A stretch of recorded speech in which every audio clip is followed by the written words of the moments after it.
Hey there, gonna do a Roll20 crash course here. Go to launch game from your invite. This will bring you to your home page where the DM leaves the players during the interim. Usually the artwork from the book itself. I'm on to set to Tavernus. Go to Journal, Character Plus. This is where you're gonna choose an image for your character. So we'll use this one. And then give it a name. It auto-generates names, but they're usually not great. So let's go with Eleanor d'Aquitaine.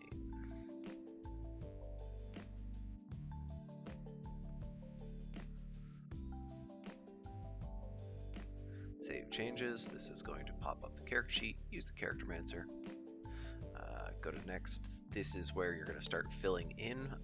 If your DM is sharing his compendium of books that he has on Roll20, you get a lot more options, but you get to choose your race and your subrace.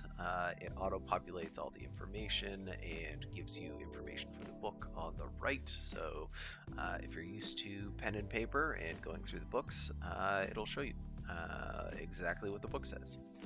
Take some skill proficiencies. This goes to abilities. We're going to roll for stats. Roll 4d6, drop the lowest. Just click that button. It goes right into the chat. You can see, rolled pretty well, actually, for me. And then you just assign them to whatever stats you want. So we're going to put a 15 in intelligence, 15 in charisma, 11 in wisdom, 8 in strength, 15 in dexterity, and a 12 in con. And then you'll see up top here. Oh, looks like I didn't actually hit the 8. There we go. It all populates right up here with your bonuses from your race and subrace. Then you get to choose a background. You'll see once again the information from the book gets populated in the right, so you can read through that. If you have any questions, pick some language proficiencies and bonuses from the background. This is all extra stuff. This is kind of like RP. It's not written in stone. You can do whatever, but I like to roll as kind of a basis of how to RP the character. Then you go class equipment. Starting wealth is more complex because you basically just start with gold and have to buy everything from the BHB. But you choose that. You have your cantrips, full list of cantrips here, so you can choose whatever you want. What's a wizard without prestidigitation? We'll also take Mind Sliver and Message for some talking at a distance. There we go. Burning Hands, Catapult, Earth Tremor. You can see everything in the right. It's posting the actual spell information for your components, verbal, somatic, and material, durations, concentration, spell description, everything, so that you can look over twice. Every time I read a spell, I notice one comma or a different word in a new section, and makes me rethink how the spell works. So just double check before you have your heart set on something, and then read it and realize it doesn't do it. This is your bio. This is all stuff for information on your character. Review. Looks like I doubled up Arcana between my background and my class. So you go to class, switch out Arcana for investigation, go back to review. And you'll see no red boxes. Everything's filled out. There's no alerts or anything, so you're good to apply changes. This is building your character. This will give you a sheet much more familiar to pen and paper or D&D Beyond, which you'll be used to seeing. You'll see you have your core sheet here. It's got your armor class, initiative, and speed, your ability modifiers on the left, your skills and your saving throws in the same area, as well as it also automatically populates a backpack with some stuff in there. Your spells are in a different sheet, but you can see them over here. If you click on the circle with the eye in it, it shows it on your page, so you can look at it at your leisure. If you hit this chat bubble, it pops up in chat. So this makes it so that the other players and the DM can read it themselves as opposed to looking things up, which always saves time. Don't hit the cogwheel. It has a lot more mechanics changing factors to it. So it changes the macros of how spells work. So I wouldn't touch that until you're well aware. If you want to attack, you just click the button for your martial weapons inside of here. You can see quarterstaff, 6, nice. If you hover over the numbers, it shows you exactly the macro that was rolled. If you have a spell save on something, it automatically populates it. Make sure to hit show spell description so the DM can read the full thing. But more information faster. This is all the information that you get from your class, subclass, and racial backgrounds.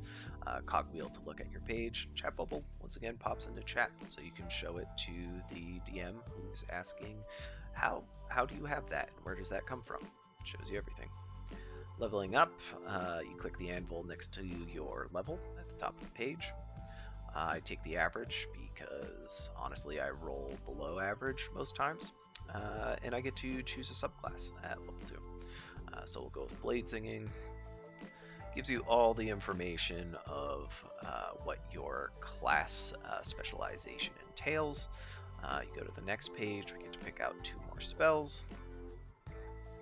So we're going to pop in here and take Ice Knife and Magic Missile, because again, I don't like rolling because I'm bad at it. Gives you a breakdown of what you gained in the level. So after leveling, it'll show what spells and HP buffs have happened. So we hit the anvil again because this is a level 3 campaign, and this will bring us right to level 3. I take the average, but you can roll if you want. It pops up in chat, so you can't hide it. So your DM will know. Your benefits: cantrip formulas for hitting level 3. From your Blade Singing class, and we get 2 new spells.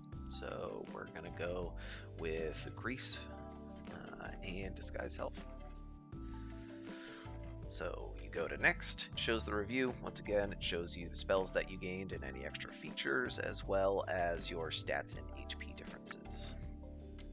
So at this point, you have a fully ready to go level 3 character sheet with all the information, proficiencies. Here's the cantrip formulas that we just got. It automatically populates as you level up, so you don't have to worry about that. Chat bubble goes to chat. Then from there, we're pretty much done, but we need a token. So that's the image I used. This is where you'll upload it.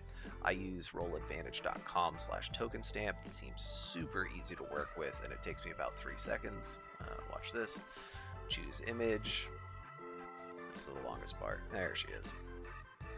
And then you drag it into there. You can set any border. This one's just the most recognizable on the map. And then you just go to download.